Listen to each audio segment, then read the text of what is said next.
So don't worry, be happy. Don't worry, be happy now. I don't know why this is in my head because I was listening to Corn.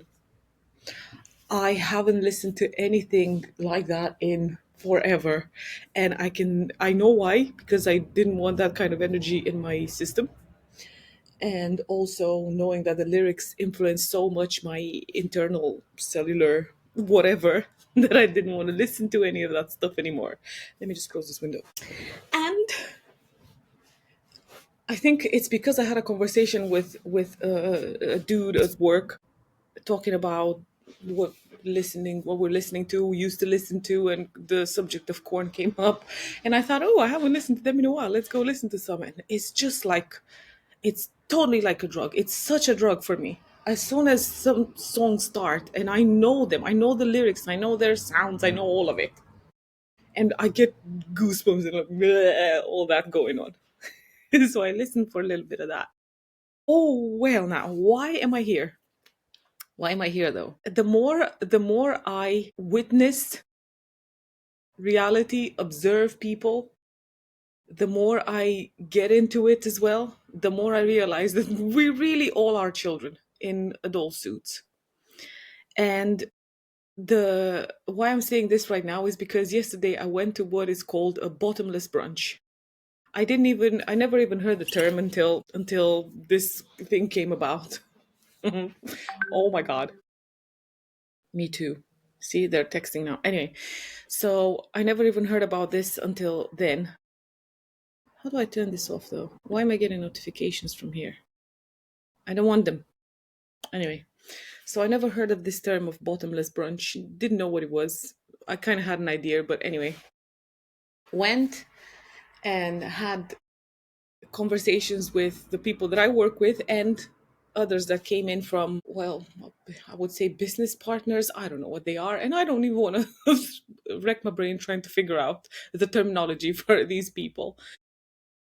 Just, there were times when they were just talking and I do what I do. I observe and just looking at them and thinking, oh my God, if I was walking past this place now and seeing these people in here and how rowdy they are and how they're laughing and how giggly they are and all of that, I would probably think, oh, just a bunch of people in a pub enjoying life and doing whatever. And now I was part of it.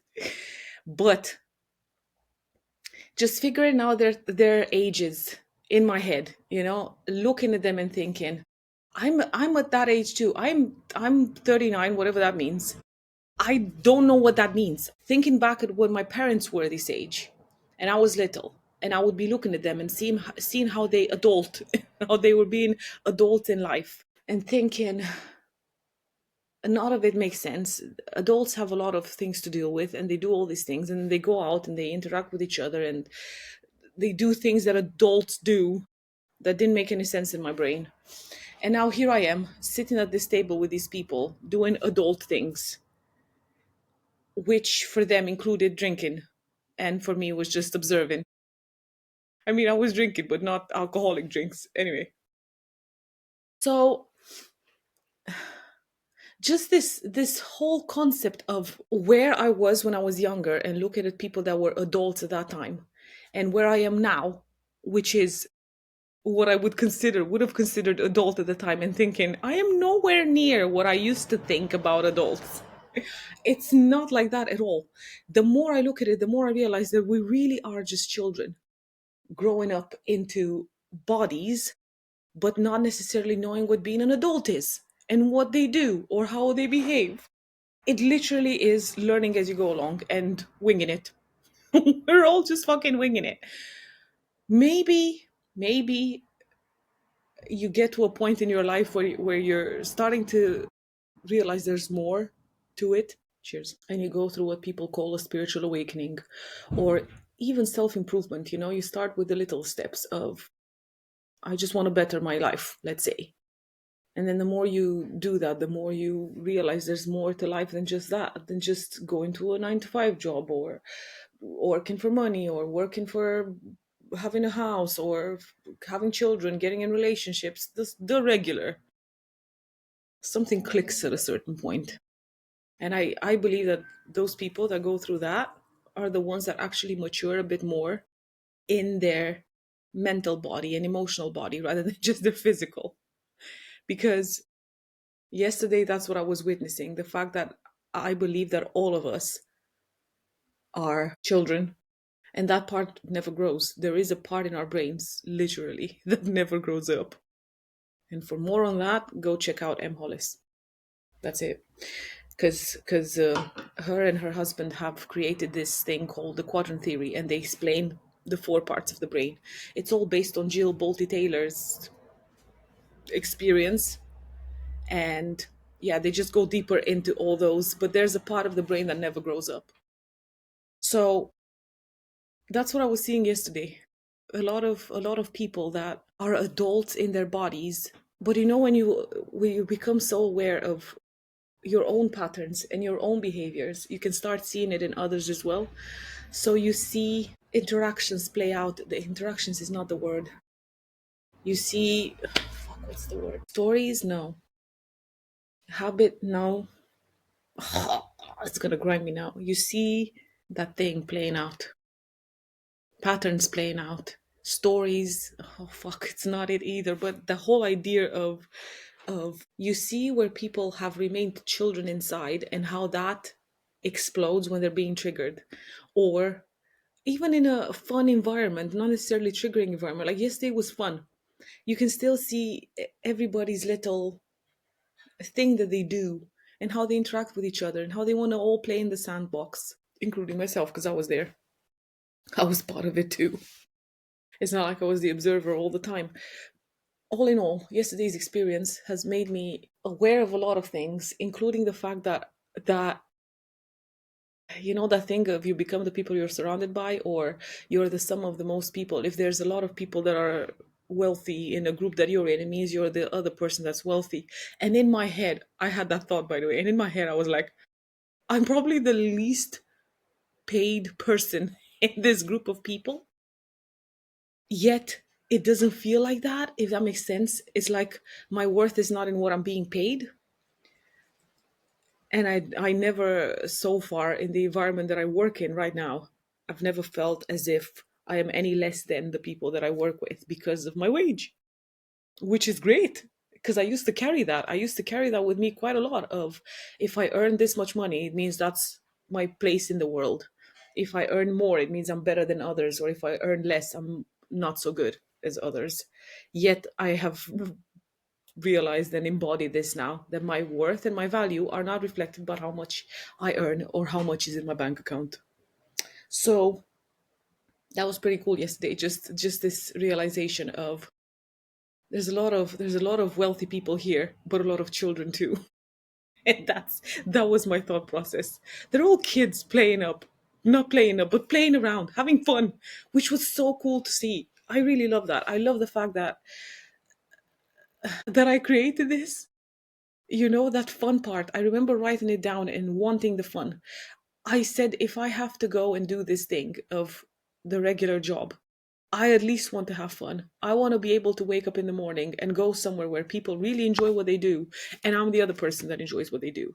And it's not even the job itself, because the job itself is whatever. It's kind of boring, but it's not. But anyway, it's just the fun with the people that makes it fun in general. And I was watching myself this past week and seeing how I feel and how I've been feeling for a while now, which is so peaceful and so grateful and so appreciative of where I am right now. And I have noticed my mind trying to see when's the next bad thing gonna happen. It's like I'm waiting for something bad to happen. And I have to retrain myself into, it's okay. I have to work. And I believe that the more I've done this, the more I'm aware of it, of what is my nervous system feeling right now? How am I doing with that? Is it calm and is it centered, or am I freaking out, or waiting for the lion to jump out of a bush, which sometimes I do. But I'm very grateful for the fact that I'm aware of it and I retrain it. whichever way feels right in that moment. It could be something as simple as giving myself a hug, or talking to my own inner child and telling her that we're in this together and she's never alone, and I'm holding her hand and we can have fun, and she doesn't have to worry, and there's always good things happening, and we're safe. All of it, because there is, or has been and still is sometimes, a part of me that believes that I need somebody else external of me to show me that, when more often than not I always turn that back to myself, especially when I feel like that little child wants the support from the outside, and I have to remind her that it's just me and her, and not as a, oh my god, I'm alone and I'm lonely in the world and there's no people and nobody gets me. No, none of that. I know that deep down at the core I am with myself, and if that gets reflected outside with the people that I'm surrounded by or not, that's cool too. I know that I'm not alone. I am always with me, first of all, and whatever else is in the ether that we can't even see. So I know that I can always look after myself, and that doesn't have to be a sentence of sorts. It can be a co-creative process of all my four people in my brain. And when I say four people, I literally mean what I said earlier about the quadrants, because there's four of them in my head. So each of them has a little part to play, and they all co-create. So the balance between themselves. Wow. I didn't know where this was going to go. Initially, I started it with that experience of yesterday and just witnessing people and loving it, loving people. Whatever shifted in me, whatever things have happened within me that are helping me be the observer, and the compassionate, humble observer, the less judgmental one. Because I know, hand up, I am, have been, probably still will be judgmental in parts. I guess that's the human part of me. I think we all do it one way or another. It happens because we are not perfect. We're humans after all. So, me included. As much as I have compassion and humbleness, that's one, and can observe people and myself, I know there are times when I judge people and myself. so, so I love where this is going. I love where my life is right now. With the times when I feel a bit iffy about it and worried when's the next thing gonna happen. But learning to work with that and reparent myself through it, and learning to calm my nervous system down, while even breathing in my belly, because I have noticed I have a thing lately of, I feel like I'm gaining a menopausal postmenopausal belly, and I have to get out of my head with it and breathe in my belly, because many times, like, I find myself tensing my abdomen, and I'm not even aware of it until I become aware that I'm in my body. I'm like, ooh, I can breathe, and just allow my belly to breathe. Same with my shoulders. My shoulders sometimes are like this, and I'm not even aware of it. So all of those, all the little things that allow my body to feel safe, allow my little inner self to feel safe, my inner child to feel safe, because that's all it's down to. All of it, whether it's love, relationships, work, money, all of it is down to being safe, feeling safe. So who's feeling safe after all? It's my own little inner child and teenager, and all the other versions of myself in all the lifetimes and timelines that I've been in. Even that, looking back sometimes and thinking, how did I live so many lives in this one? It's just mind blowing. Just absolutely mind blowing. And I'm still on my way to many others that I am not even aware of right now. And where those are going to go and how they're going to unfold. Wow. Anyway, that's it. I'm not going to create any more, because I do this all the time. I say that's it, and then I find some other things. No more. That's it. I'm done. Thank you for watching.